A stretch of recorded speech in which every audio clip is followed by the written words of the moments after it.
President Trump has been doubling down on his call to take over Gaza and resettle 2 million Palestinians living there.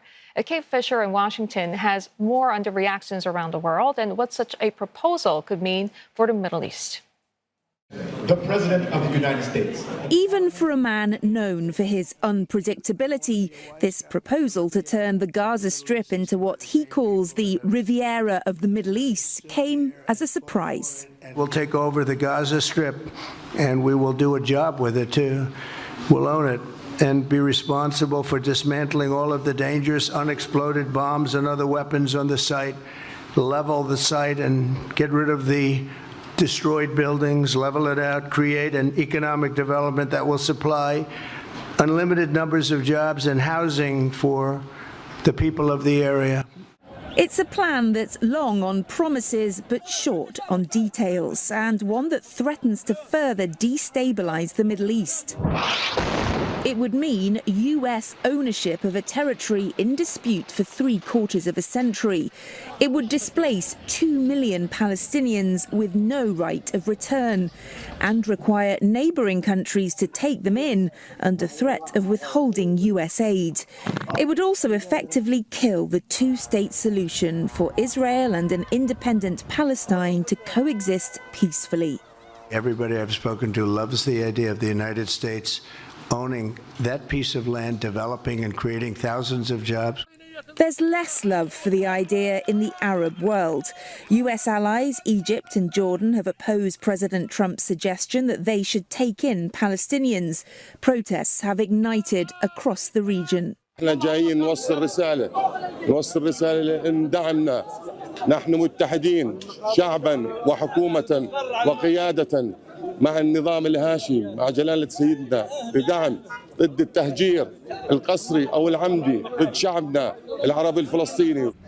Even as Jordan's King Abdullah sat next to him in the Oval Office, President Trump made no attempt to soften his stance. I believe we'll have a parcel of land in Jordan. I believe we'll have a parcel of land in Egypt. We may have someplace else, but I think when we finish our talks, we'll have a place where they're going to live very happily and very safely. Do you want to see the U.S. own the Gaza Strip? Well, I think, as I said earlier, the President is looking at Egypt coming to present their plan. As I said, we will be in Saudi Arabia to discuss how we can work with the President and with the United States.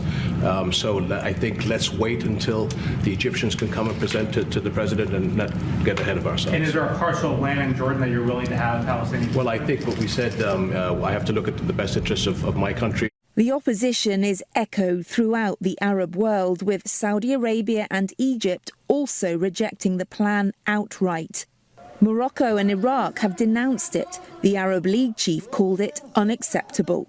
I wish Mr. Trump had coordinated with his friends in our part of the world how he wants to go about that. When Europe was destroyed after the Second World War, the United States came up with a Marshall Plan and coordinated with the European leadership on how to rebuild in all of Europe without driving out the populations there.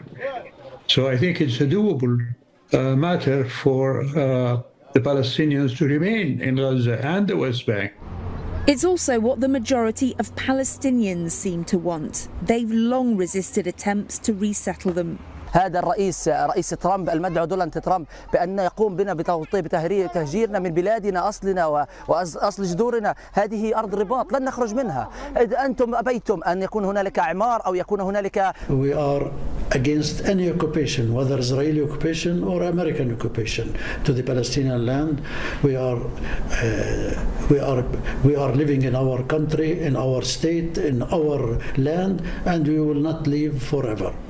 Opposition to President Trump's plan has not just come from the Middle East, but globally, from Australia to Germany. Was der Präsident Trump da so in den Raum gestellt hat, findet meine komplette Ablehnung. Wir dürfen nicht die Bevölkerung von Gaza umsiedeln nach Ägypten und Jordanien. Das ist nicht in Ordnung. The Australian government support, on a bipartisan basis, a two-state solution in the Middle East. That decades-long framework to resolve the Israeli-Palestinian conflict is barely hanging by a thread.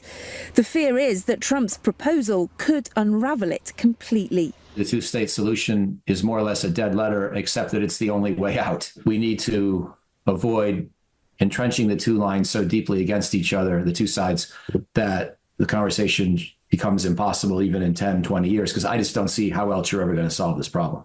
President Trump is insisting he does see another way to solve it and is pushing his plan regardless of the pressure it's putting on the already fragile ceasefire in Gaza. The Arab world is reeling, vowing to meet by the end of the month to discuss what it describes as dangerous developments. But that may be too late. President Trump has threatened that all hell will break loose if Hamas does not release the remaining Israeli hostages by noon on Saturday. That deadline just hours away. Kate Fisher, CNA, Washington.